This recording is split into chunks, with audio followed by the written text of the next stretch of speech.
United States. And within the United States, I'm speaking specifically Western culture. Remember that this book, Susan Cain, her book Quiet, her research was conducted here in the United States. And so you can tell and you know, I'm here too. And so she's speaking from that perspective. I do think it carries into other Western European cultures as well. So why is this even a question? Because at some point, the thought of being likable became about being extroverted. And we all know that that isn't necessarily the case. The question itself is kind of a misnomer. It's not a valid question. What is valid is the fact that we have built an entire culture around being extroverted, around the expectation of being extroverted, and around the expectation that our leaders are extroverted, which is a lot closer to where I really want us to go and think about this. My friends, we have Mr. Dale Carnegie to thank for a lot of this. Although I would suspect that he is an instance, he is a story of the right person arriving at the right time. But Dale Carnegie, in the early 1900s, he graduated college in 1908.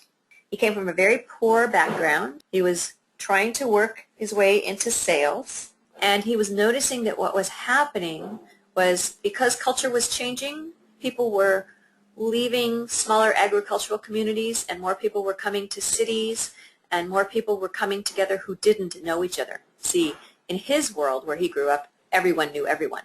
When he left that world and moved to more of a city where people are coming from all over, everybody didn't know everyone. And the key to success in sales a lot of times was your ability to speak and your ability to speak in an influential manner. He started off by doing a public speaking class in a night school for, I think it was $2 a person in New York City.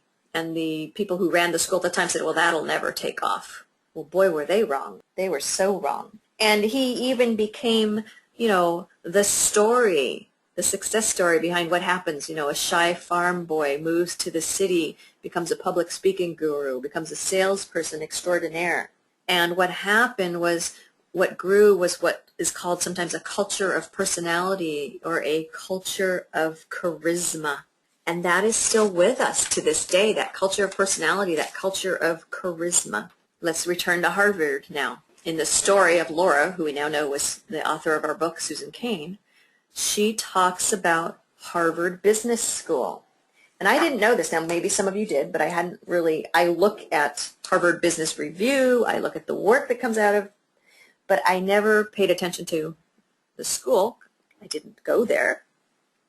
The Harvard ideal is charismatic leadership. It's extroversion.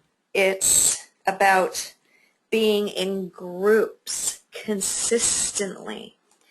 Your entire success at the Harvard Business School is based on what they call the spiritual capital of extroversion.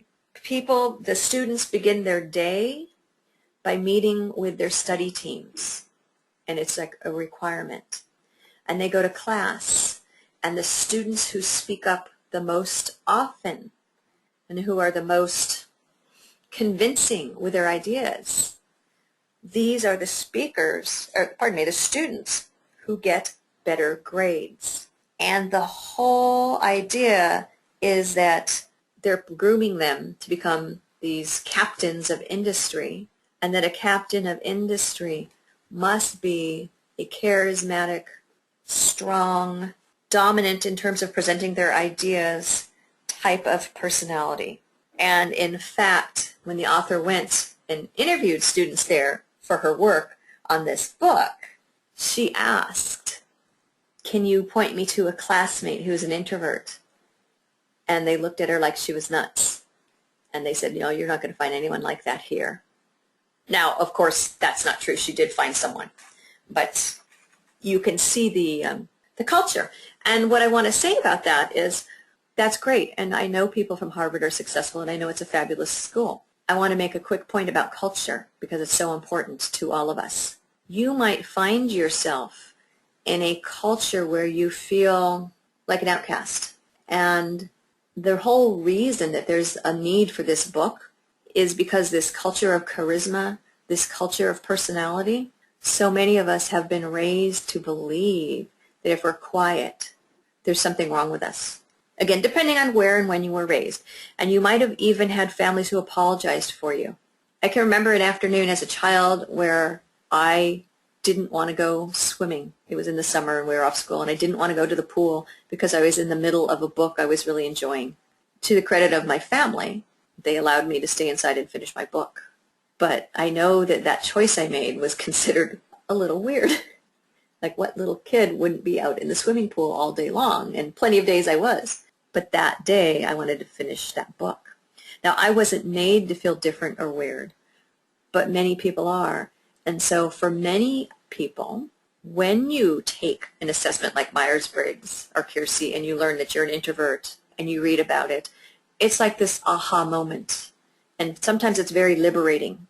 And even though I don't feel like I was ever treated differently for being who I was on a familial level, it was still very liberating for me when I found out, oh, this is who I am.